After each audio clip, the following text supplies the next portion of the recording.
Guys আসসালামু আলাইকুম। আশা করি সকলে ভালো আছেন। তো আজকে আমি এই ডিম আর এই গরম দুধ একসাথে খাবো। তো আপনারা এটা কে কে খান বাসায় অবশ্যই ট্রাই করবেন। এটা খেলে শরীরে অনেক পুষ্টি হয় বা পুষ্টি ঘাটতি পূরণ হয়। অবশ্যই আপনারা এটা সকলেই খাবেন, বাসায় চেষ্টা করবেন এটা খাওয়ার। এখন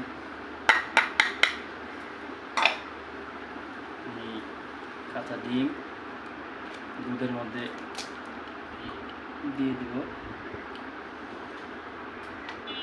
তো আপনারা কে কে পারেন এভাবে কাঁচা ডিম আর দুধ খেতে, অবশ্যই খাওয়ার চেষ্টা করবেন যাদের শরীর চিকন দুর্বল। আমি একটু চিকন দেখে এটা খাই। তো অবশ্যই সকলে চেষ্টা করবেন এভাবে রোজ খাওয়ার। এভাবে খেলে শরীরে অনেক পুষ্টি হয়, যা আপনার দৈনন্দিন জীবনে অনেক কাজে লাগবে। তো আমি এখন এটা চামচ দিয়ে গুলিয়ে নিচ্ছি, হাতের চামচ কিছু নাই তো তাই গুলা প্রায় শেষ। একটু গন্ধ গন্ধ লাগবে, সমস্যা নাই।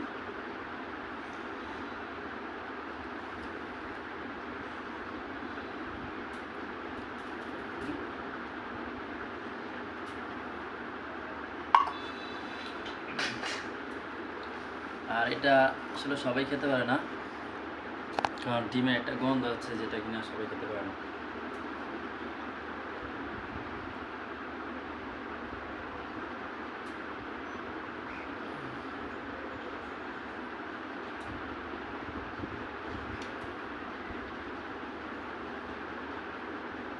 শেষ।